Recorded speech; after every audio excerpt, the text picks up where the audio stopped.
Señores, muy buenas noches para toda la gente que nos acompaña a la noche de hoy. Aquí en Cita con el Más Allá les damos la más cordial de las bienvenidas. Muchas gracias a toda la gente que ha estado con nosotros, a toda la gente que se ha ido suscribiendo a este gran canal de historias de terror. Nos da mucho gusto que estén aquí con nosotros y que pues bueno, a toda la gente que nos está viendo les mandamos un gran saludo. Queremos saber dónde nos estás viendo, en qué colonia, en qué municipio, en qué ciudad estás.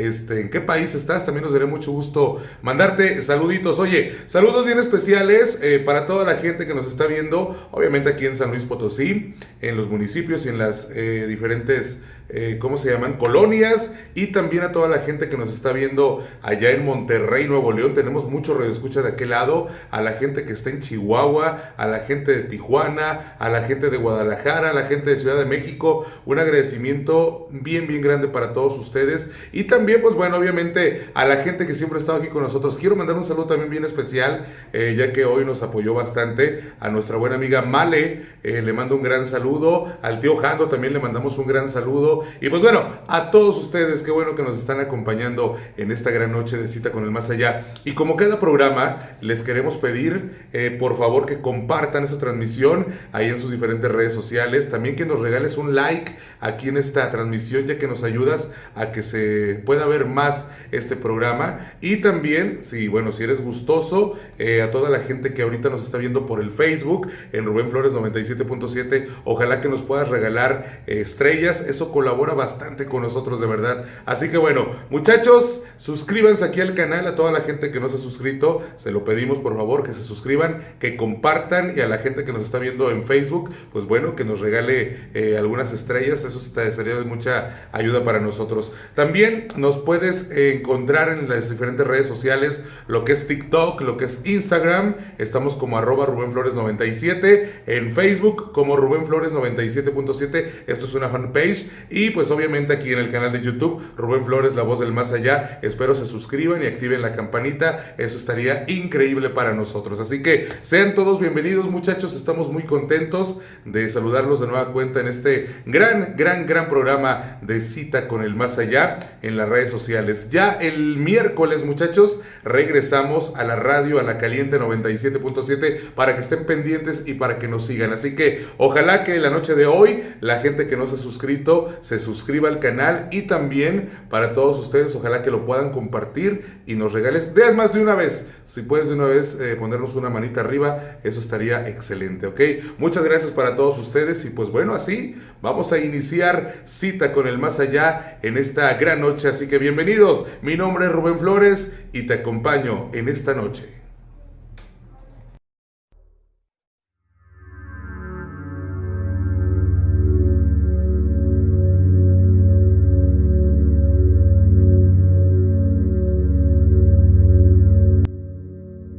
Yo trabajaba para una empresa transportadora que siempre realizaba viajes muy largos.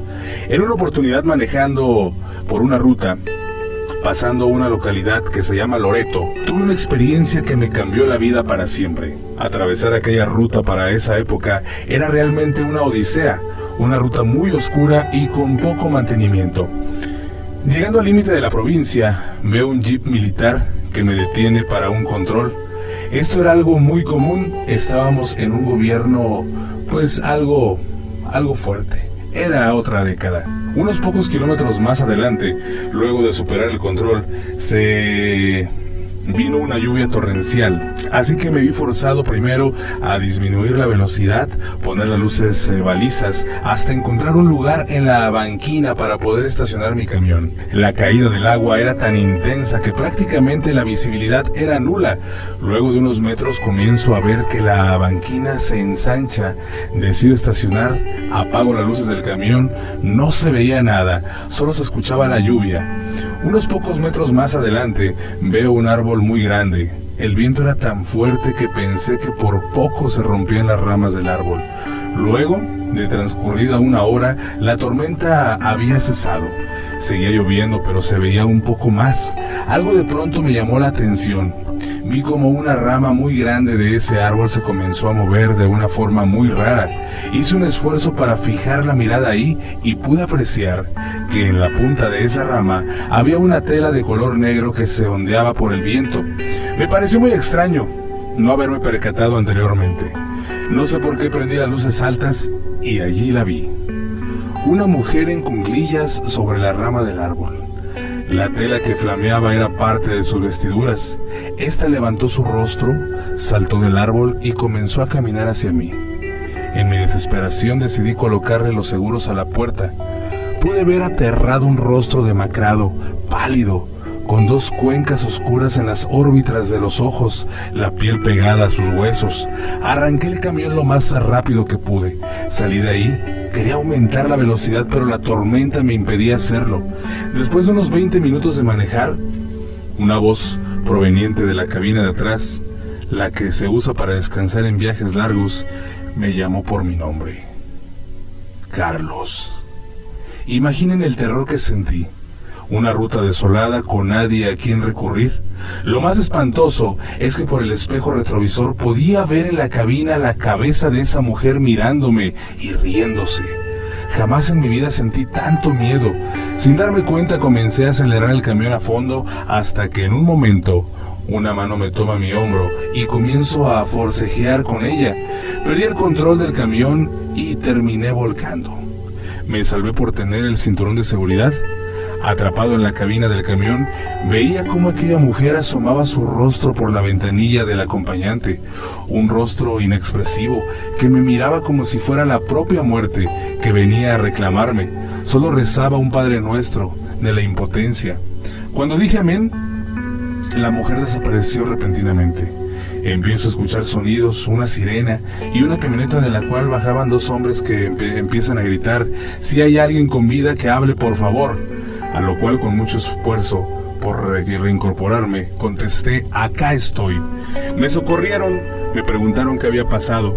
En primer momento no quise decir nada sobre esa aparición por miedo de que me creyeran loco. Uno de los hombres se quedó conmigo mientras que otro fue hacia el control militar a buscar ayuda. Como a la hora y media regresa el camionero con 4 militares, un sargento y 3 soldados rasos. Después de practicarme primeros auxilios, me preguntaron que qué había pasado. Les cuento con mucho detalle. Uno de los soldados me cuenta que una hora antes había pasado por el control una pareja que volvía de Santa Fe. Se detuvo y explicó cómo una mujer se cruzó en la ruta poniéndose en el medio de la carretera. Pudieron esquivarla por poco, pero el auto extrañamente empezó a fallar y se les quedó. Estando los 7 reunidos, yo, los 2 camioneros y los 4 militares, como a 30 metros de donde estábamos, escuchamos de pronto un grito espeluznante de una mujer. Al apuntar con los reflectores, vimos a una mujer parada en el medio de la ruta, la cual se encorvó y comenzó a caminar hacia los matorrales, desapareciendo allí. Todos nos quedamos sin habla, impactados por esta situación paranormal. Desde ese día, nunca más quise volver a manejar de noche y menos solo.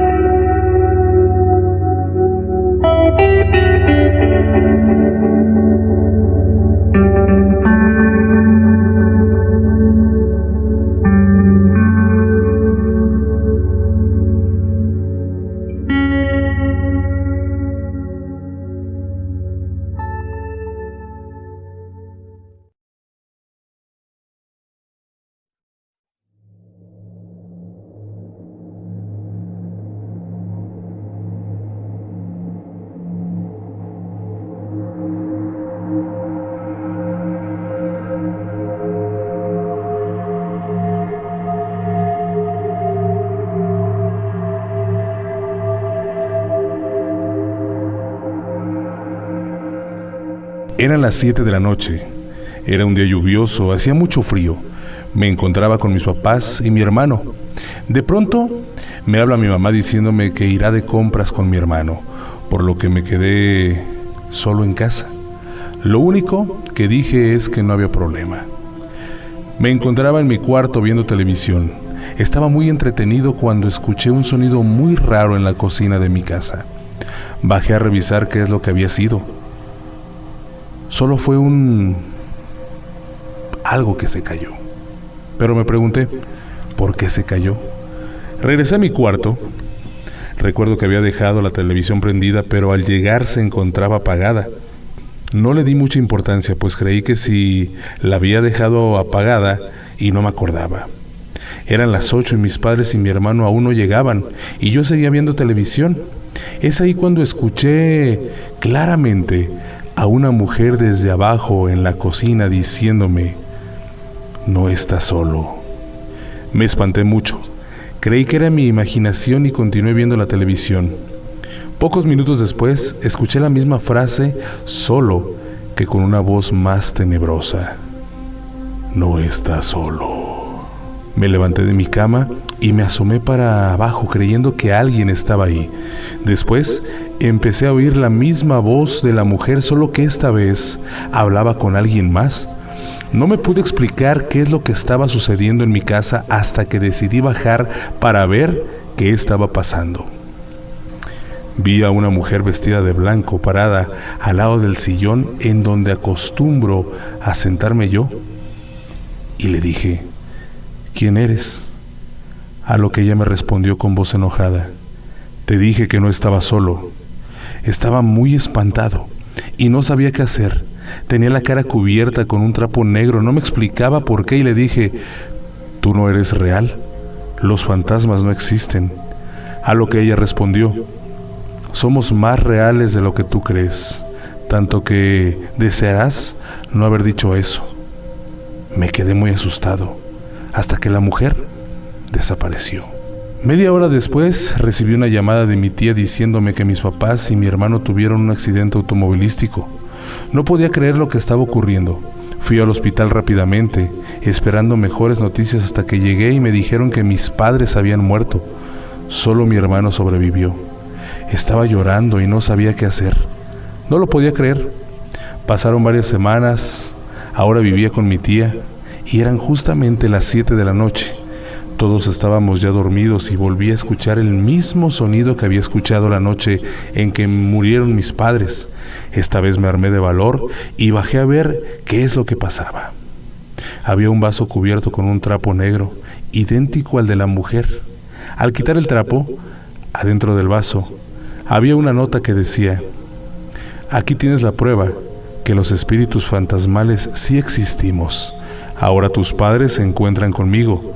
Te dije que te arrepentirías de lo que dijiste. El próximo es tu hermano. Atentamente, la mujer de blanco.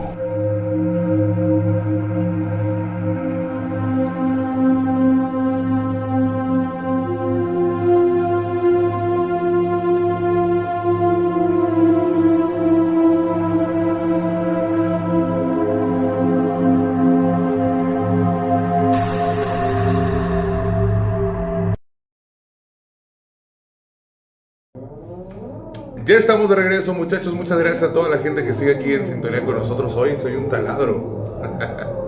Bueno, oigan, para todos ustedes, ojalá que se la estén pasando increíble, así como nosotros en esta noche. Les pedimos, muchachos, que por favor toda la gente que no se ha suscrito aquí a nuestro canal, ojalá que se puedan suscribir, también que compartan esta transmisión en sus diferentes redes sociales, y también que si pueden hacernos el gran favor de seguirme en mis redes sociales como TikTok y como Instagram. Estamos como @RubénFlores97, y en el Facebook, que también está la transmisión ahorita, y ojalá que nos puedas regalar algunas estrellas. Estamos como Rubén Flores 97.7. Esto es una fanpage, ¿ok?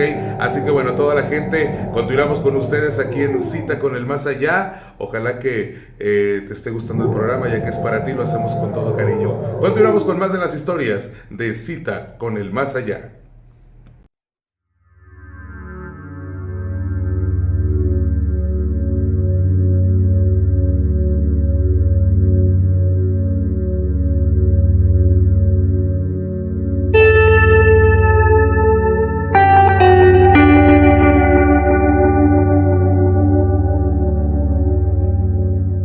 Existen diferentes versiones, pero todas ellas tienen un denominador común: una joven enfundada en un vestido blanco. Cuenta la leyenda que un padre de familia volvía del trabajo a casa por la carretera rumbo a Aguascalientes. Era una noche lluviosa, el frío empañaba el parabrisas y el cansancio empujaba sus párpados hacia abajo. A medida que avanzaba por la carretera, las gotas golpeaban con más violencia los cristales de su coche, que perdía estabilidad en el serpentaje trazado del asfalto. El hombre agudizó los sentidos y redujo la marcha. En ese mismo instante, los faros del vehículo iluminaron la figura de una chica que, empapada por la lluvia, esperaba inmóvil a que algún conductor se apiadara de ella y la llevara a su destino. Sin dudarlo ni un momento, frenó en seco y la invitó a subir. Ella aceptó de inmediato y mientras se sentaba en el lugar del copiloto, el chofer se fijó en su vestimenta. Llevaba un vestido blanco de algodón arrugado y manchado de barro. Por su pelo enmarañado, parecía que llevaba un buen rato esperando. Reanudó el viaje y empezaron una distendida conversación en la que la chica esquivó en varias ocasiones la historia de cómo había llegado hasta aquel lugar, hasta que llegó el momento idóneo. Con una voz fría y cortante, le pidió que redujera la velocidad hasta casi detener el vehículo. Es una curva muy cerrada, le advirtió. El hombre siguió su consejo y cuando vio lo peligroso que podría haber sido, le dio las gracias. Ella, con voz cortante y fría, le dijo: no me lo agradezcas, es mi misión. En esa curva me maté yo hace más de 25 años. Era una noche como esta. Un escalofrío recorrió la espalda del hombre y erizó su piel. Cuando giró la vista hacia el copiloto, la joven ya no estaba. El asiento, sin embargo, seguía húmedo. Esta escena se ha repetido en muchos lugares de México, pero es más común si tú viajas de San Luis Potosí a la ciudad de Aguascalientes, en la famosa curva de la M.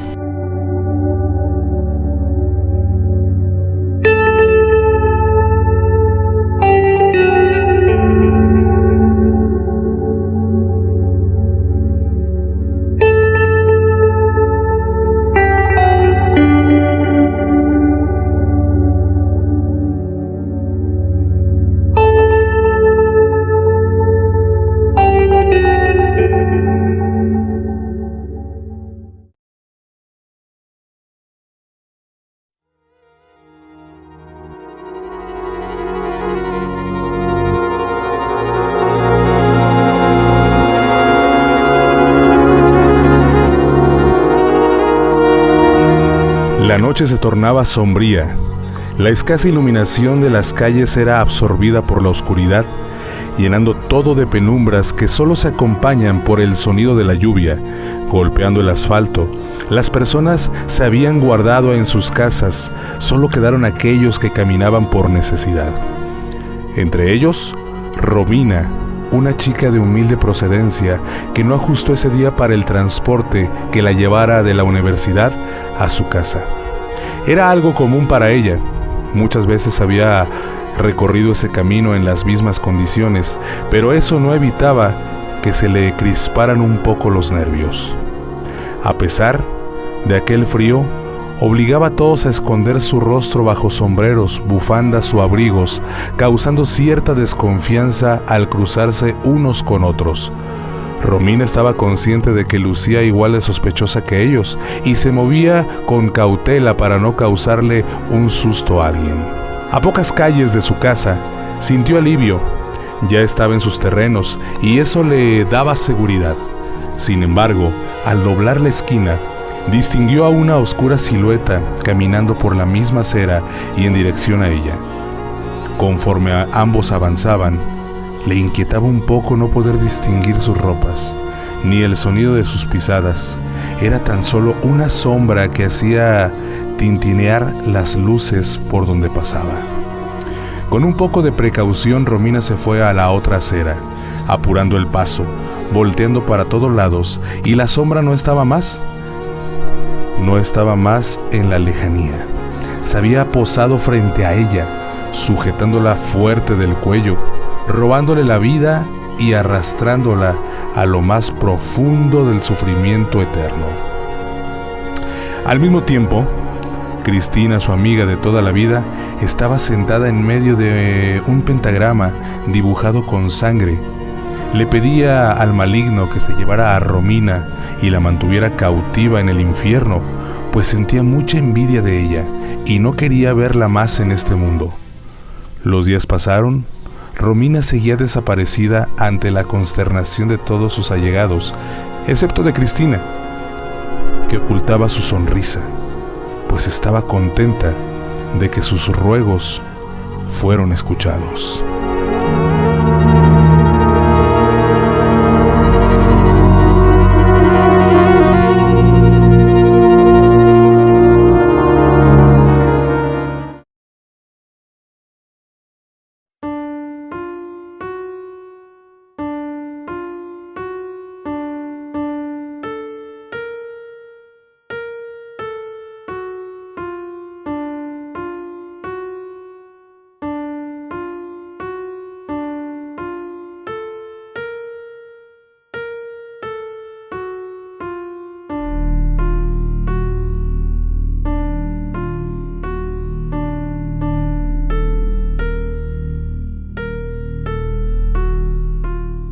Buenas noches a todos, espero que mi relato les guste, ya que por las condiciones en las que me encuentro, me fue muy difícil podérselos hacer llegar.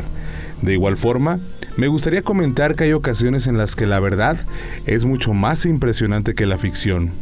Todo comenzó cuando yo tenía 11 años, vivía con mis padres y con mi hermana de 13 años de edad. Mi hogar se hallaba en una pequeña comunidad cercana a esta ciudad. Mi padre era un buen hombre que siempre procuraba nuestro bienestar. Trabajaba de plomero y por las noches trabajaba de velador de un potrero. Mi madre siempre estaba al cuidado del hogar.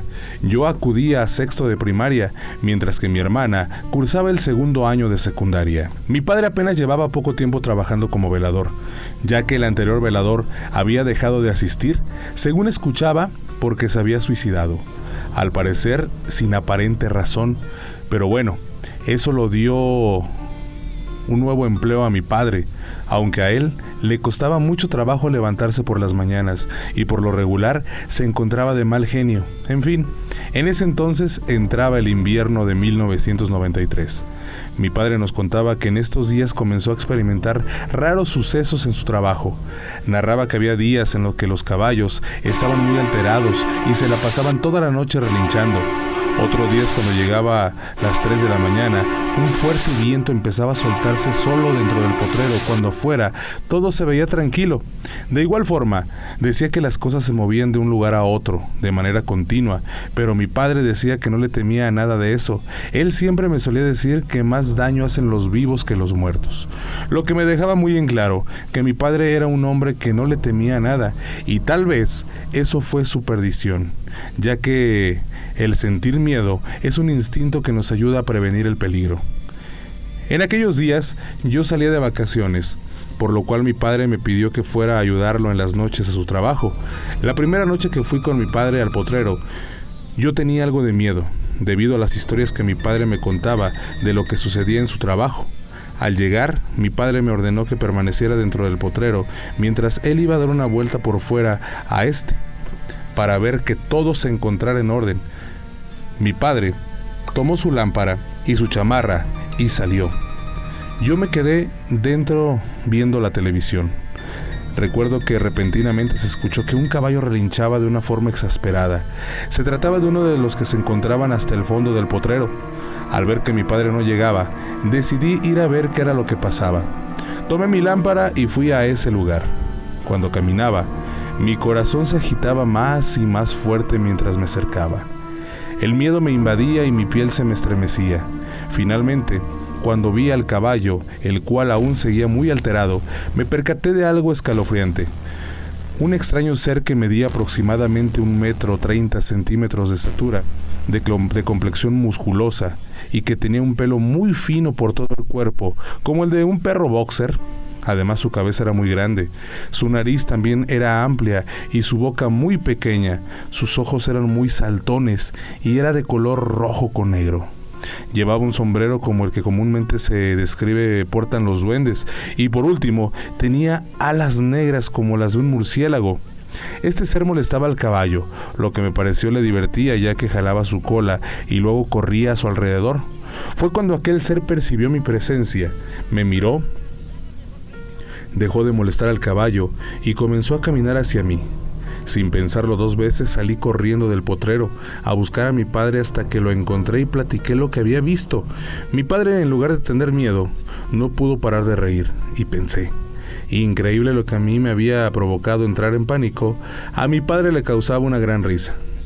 La verdad, ver la actitud de mi padre me dio una gran tranquilidad y esperaba con ansias poder ver a aquel ser otra vez para no volver a correr.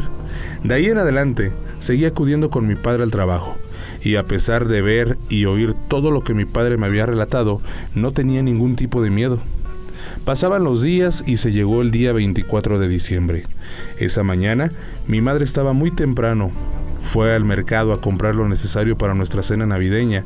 Toda la tarde ayudé a mi madre y a mi hermana a preparar la cena y el nacimiento. Ese día mi papá llegó como a las 8 de la noche y dijo que más tarde tendría que ir al potrero a echar un vistazo, pero que estaría antes de las 12 para cenar todos juntos. Así que a eso de las 10 de la noche, mi padre salió de casa para ir a revisar el potrero y dijo que yo me quedara en casa, que ya no tardaría mucho. Después mi madre, mi hermana y yo acostamos al niño Dios y terminamos nuestras oraciones. Ya era alrededor de las 11:30 y solo esperábamos a mi padre para cenar. Después nos retiramos a la sala a ver la televisión. Apenas habían transcurrido 15 minutos cuando escuchamos que mi padre abría la puerta. Mi hermana se levantó para saludarlo y observé cómo se quedó pasmada y se detuvo, por lo cual volteé a ver a mi padre. Lo miré y mis ojos no entendían lo que veían. Mi padre permanecía parado en la entrada de la casa. Su cara estaba inclinada hacia su lado izquierdo. Sus ojos estaban en blanco y algo rojizos, y las venas de su cuello estaban muy marcadas como si acumulara una gran energía, y en su mano derecha traía un machete. En ese momento empezó a caminar lentamente hacia nosotros.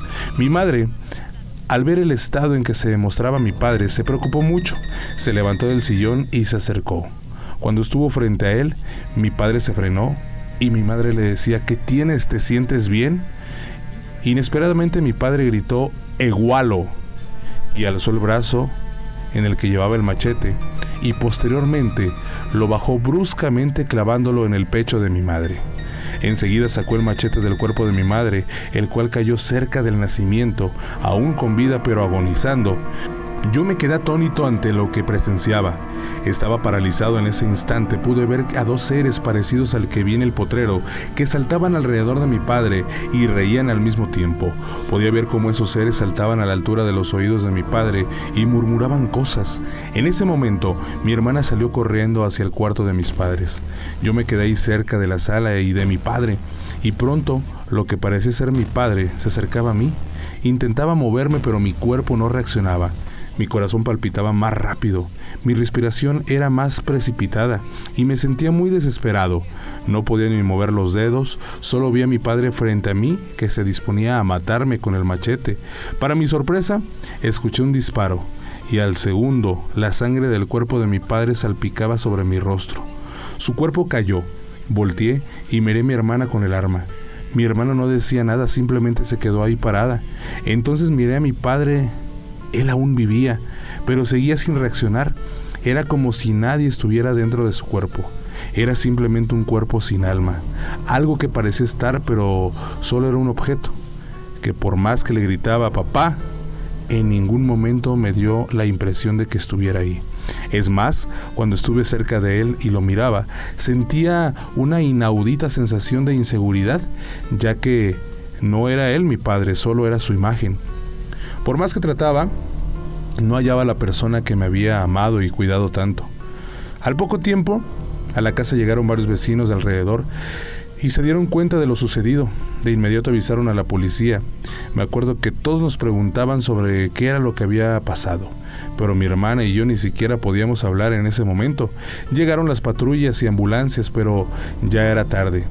Ambos de mis padres ya estaban muertos, así que nos atendieron a nosotros. Al ver que no respondíamos a nada, nos llevaron al hospital. Ahí estuvimos internados durante 11 días y después de ese tiempo logramos recuperar el habla.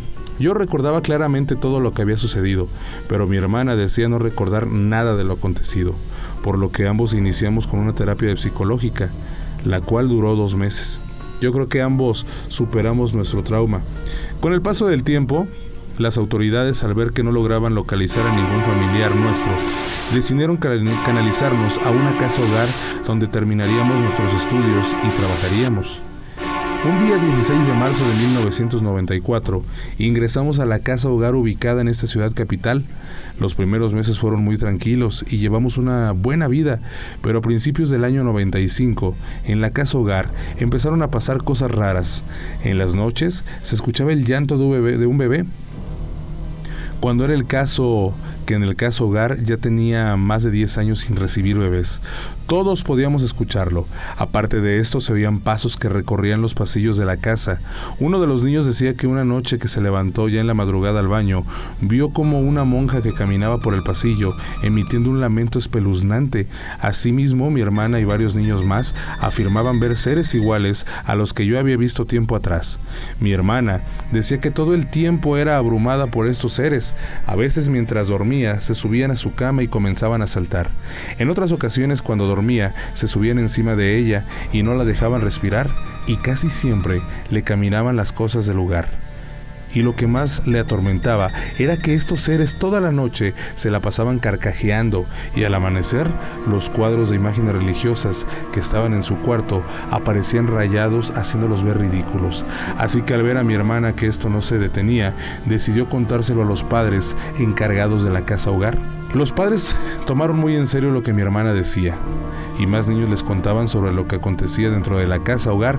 Además, el personal administrativo también decía haber visto cosas fuera de lo común, por lo cual decidieron que se hiciera una bendición en toda la casa, con la finalidad de terminar con todo lo que ocurría en aquellos días. Ya una vez que se bendijo toda la casa, algunas cosas dejaron de oírse y ver. Por ejemplo, el llanto del bebé ya no se escuchaba, ni los pasos en el pasillo, pero algo que no cambiaba era que la mayoría de los cuadros religiosos seguían siendo profanados. A la vez, mi hermana me decía que aún era atormentada por esos seres, los cuales me dijo que se llamaban Eguals. Eso me inquietó bastante, ya que yo aún recordaba el día en que mi padre mató a mi madre y antes de atacarla, él había gritado la palabra Egualo. Mi hermana, con el paso de los días, lucía más demacrada y acabada 2 veces estaba paranoica, y los padres no le hallaban explicación a lo que mi hermana experimentaba. Así que se lo notificaron a una iglesia ubicada en la zona centro, en la que estaba un sacerdote experto en demonios y exorcismos, con el propósito de que ayudara a mi hermana. Pero esa ayuda jamás pudo llegar, porque justamente esa noche, a la edad de 15 años, mi hermana se suicidó, ingiriendo un veneno muy fuerte que se utilizaba en la casa para matar ratas, por lo que su muerte fue casi instantánea, y cerca de su cuerpo fue encontrado un papel que solo decía las palabras Eguals una y otra vez. Recuerdo que yo apenas despertaba cuando me contaron lo sucedido. No sabía cómo reaccionar. Eso era algo que no podía asimilar, ya que en mi familia solo me quedaba mi hermana, y simplemente a partir de ese día me quedé solo. Se llevó a cabo el funeral y se dio la cristiana sepultura a mi hermana. Yo no me explicaba por qué justamente a mi familia le había tenido que suceder todo esto. Pocos meses después de aquellos hechos me decidí que en un futuro me gustaría ser padre, así que me metí a un seminario y ahí duré 6 años. En el año 2001 terminé mis estudios como seminarista y me decidí por seguir mi carrera dentro del sacerdocio en el campo de los exorcismos, ya que siempre me había llamado mucho la atención este tema, por lo cual iniciar mis estudios en esta área debía de acudir con uno de los pocos padres expertos en este tema que quedan en México, y para mi fortuna, uno de ellos se encontraba aquí y tenía su iglesia en la zona centro. Este padre sería el que tiempo atrás le habían pedido ayuda para que curara a mi hermana, pero debido a las adversidades del destino no se pudo. Aún así, me sentí emocionado por seguir estudiando y tratar de descubrir qué era lo que había pasado a mi familia. Y por otra parte, poder ayudar a personas que se encontraran en garras de seres del infierno. Finalmente, un 1 de septiembre del 2002, inicié formalmente mis estudios, para en un futuro ser especialista en exorcismos. El padre que me entrenaba era un anciano como de 64 años de edad, y toda su vida ha vivido en San Luis Potosí. Era una persona reservada y muy dedicada a Dios, y como maestro era muy exigente en todo. Un día, mientras leíamos algunos libros, comencé a platicarle al padre todo lo que me había pasado en mi infancia y lo que había sucedido con mi hermana, y por supuesto le pregunté sobre lo que eran los Ewals. El padre me observó un momento, sonrió y me dijo: ¿está bien? De acuerdo, te lo diré. Y literalmente me dijo: te contaré cómo fue que se propició la existencia de estos seres. Fue en el año de 1610. Entraba el otoño en una pequeña ciudad de nombre Provenza. Ahí existía un convento de monjas. Entre ellas se encontraba una de nombre Ursulina, que tenía 22 años de edad. En estas fechas, esta monja comenzó a experimentar inquietantes cosas. Por ejemplo, mencionaba que había días en los que su cuerpo parecía de la nada quemaduras, y otros que cuando llegada la noche, al tiempo que ella realizaba sus oraciones como de costumbre, alcanzaba a escuchar como si una muchedumbre se riera sin parar, hasta que un día por la madrugada su cuerpo fue poseído por un demonio. El padre encargado de llevar a cabo el exorcismo descubrió perturbadoras cosas. En primer lugar, determinó que se trataba nada más ni menos que de Balverit, demonio del segundo orden, jefe, secretario y activista del infierno. Se lo ubica entre los más poderosos príncipes del infierno, y asimismo habían otros demonios de menos poder, pero que aún no lograba identificar, sino hasta cuando el padre entabló su primer práctica con el demonio Balverit. Este demonio le dijo al padre que le sería imposible evitar que se apoderara del alma de aquella monja, ya que además de su poder estaba auxiliado por los Ewals. El padre se desconcertó al escuchar esto, ya que jamás había conocido que existiera un demonio de ese nombre. Este demonio le dijo que estos no eran demonios, sino seres demoníacos, creación de Belcebú, también conocido como Belcebú y Belzebub. Este demonio es el príncipe de los demonios, el primero después de Satán, el señor de las moscas, y cuya apariencia que toma a veces suele ser colosal.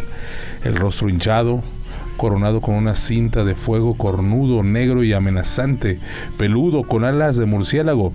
Además de este demonio, para la creación de estos seres también colaboró Ewa. Él es un demonio el cual con el simplemente hecho de verlo causa la locura. Este último, en una batalla divina, fue gravemente herido, y antes de desaparecer con sus últimas fuerzas y con la ayuda de Belcebú, crearon una nueva raza de demonios que llevarían el nombre de Ewals o Ewalos, los cuales fueron expulsados de la boca de Ewa hacia el mundo terrestre con la finalidad de servir a los demonios de más jerarquía. El padre, todo lo que escuchaba, lo anotaba, dejándolo en sus archivos todos los datos recopilados, y después de una ardua lucha logró expulsar al demonio Balverit del cuerpo de la monja. Aunque ésta no sobrevivió al incidente, también se documentó que durante el exorcismo los Ewals se hicieron presentes. Se trataba de pequeños demonios que no medían más de 1 metro, de alas de murciélago, con pelo por todo su cuerpo, y llevaban un sombrero gracioso. Estos seres trataban de parar el ritual de exorcismo mediante sus infernales risas y atacando al personal presente. Desde ese día se tiene conocimiento de su existencia. Cuando el padre terminó, yo le pregunté el motivo por el cual habían atacado a mi familia, y el padre me respondió: estos seres son peligrosos y es común que ataquen a la gente por diversión, ya que les encanta divertirse con la desesperación, dolor y angustia humana. Es por eso que en gran parte de las ocasiones ellos lo propician, y es difícil combatirlos, ya que ellos no toman en sí el cuerpo de quien atacan. Lo que hacen es manipular y engañar a las personas hasta volverla loca. Por eso hay que tener mucha precaución cuando nos topemos con estos seres. Las palabras del padre me habían dejado perplejo. En mi vida me hubiese imaginado algo así. Una vez que conocí qué era lo que había acabado con mi familia y su motivo, me sentí más tranquilo y más entusiasmado por conocer todo sobre cómo exterminarlos. Ya era el año 2003. Yo cumplía 22 años. Ese día el padre y algunos compañeros realizamos un pequeño convivio, platicamos y bromeamos un buen rato hasta que nos tuvimos que retirar a dormir. Recuerdo que esa noche, como a las 2 de la mañana, se oyó que alguien tocaba la puerta de una manera desesperada. Todos logramos escuchar los golpeteos a la puerta y pronto el velador atendió a quien tocaba. De inmediato el velador entró corriendo al dormitorio buscando al padre. Cuando lo vio, le informó que habían varias personas muy angustiadas afuera que decían que el bebé de una de las hijas estaba poseído. Al instante el padre me llamó a mí y a otro compañero. Nos pidió juntáramos todo el equipo necesario para llevar a cabo un exorcismo. Esa iba a ser mi primera experiencia verdadera en esta materia. Estaba asustado pero también emocionado.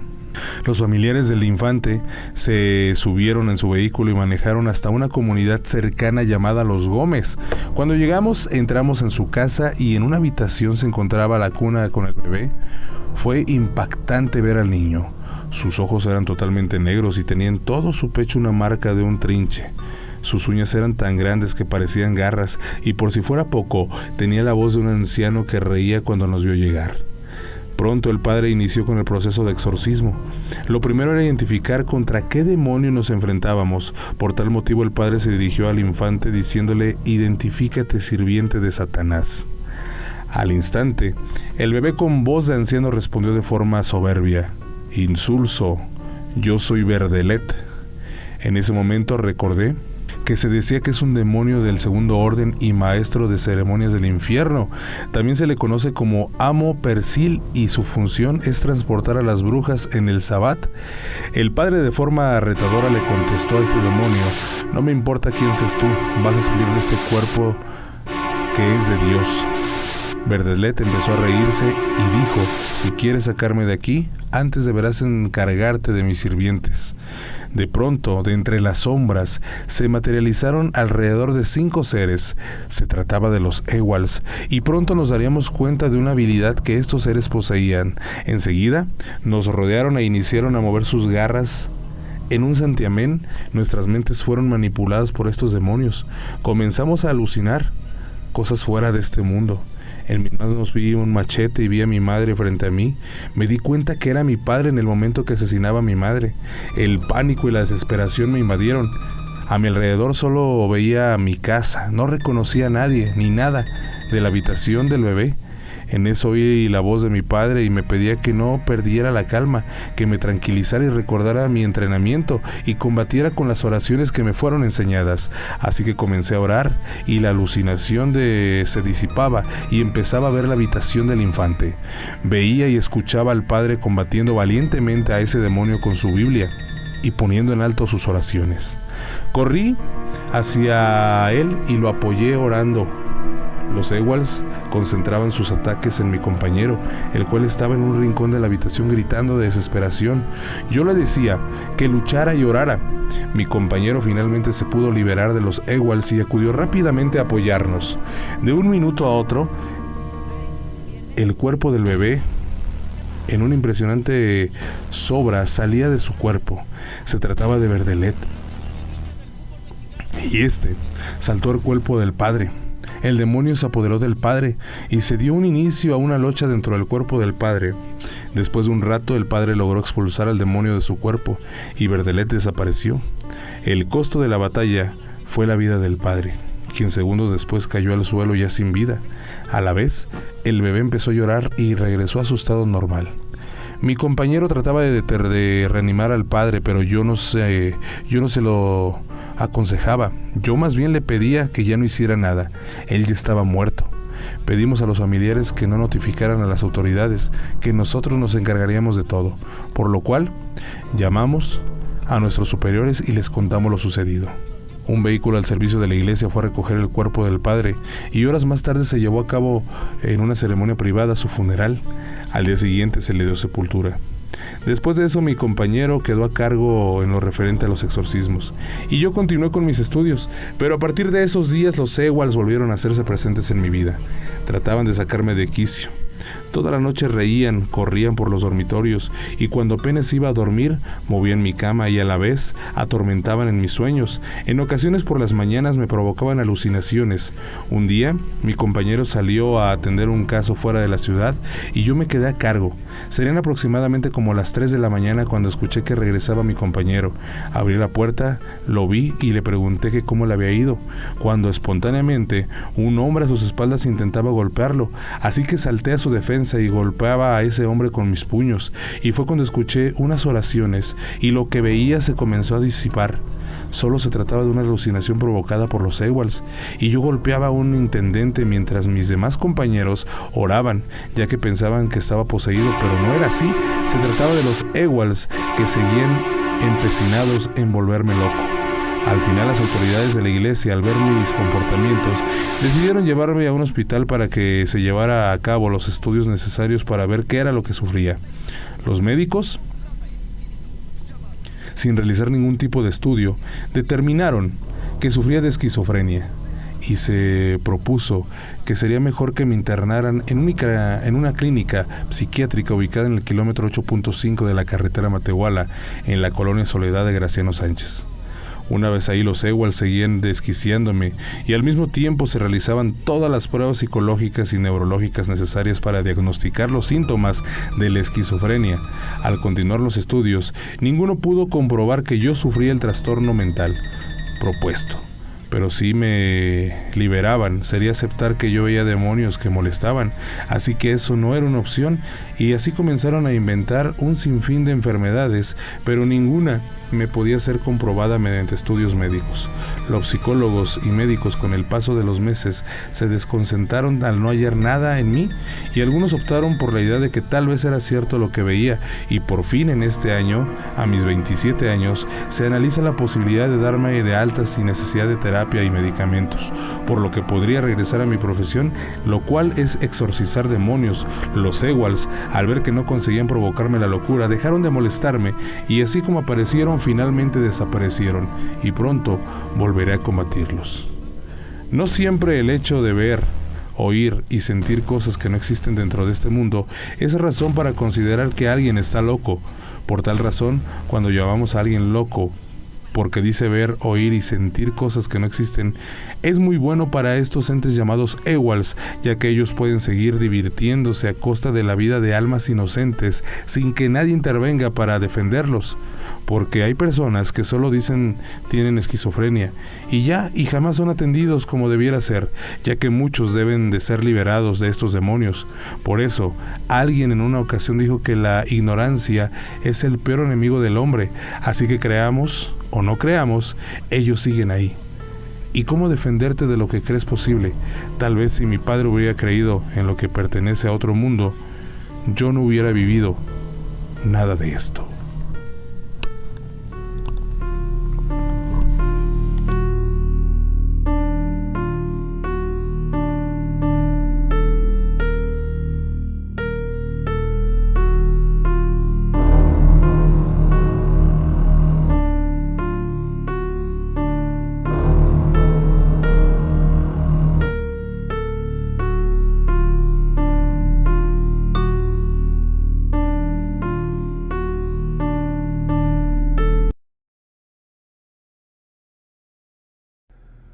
Señores, hemos llegado a la parte final de este gran programa. Gracias de verdad a todos ustedes. Qué bueno que nos estuvieron acompañando a lo largo de las historias que narramos la noche de hoy. Esperamos que haya sido de su agrado y también esperamos contar con su suscripción aquí en mi canal y que también nos regales like en esta página. Como también, muchachos, espero que puedan seguirme en mis diferentes redes sociales, Instagram y TikTok. Estamos como @RubénFlores97, en Facebook RubénFlores97.7. Esto es una fanpage para que le pongas un like y me empiezas a seguir y puedas ver todos los programas que tenemos en existencia también. Así que a toda la gente, muchas gracias, que se la pasen muy bonito en este fin de semana y nos escuchamos y nos vemos por este canal el día lunes. Gracias a todos, mi nombre es Rubén Flores, esto fue Cita con el Más Allá.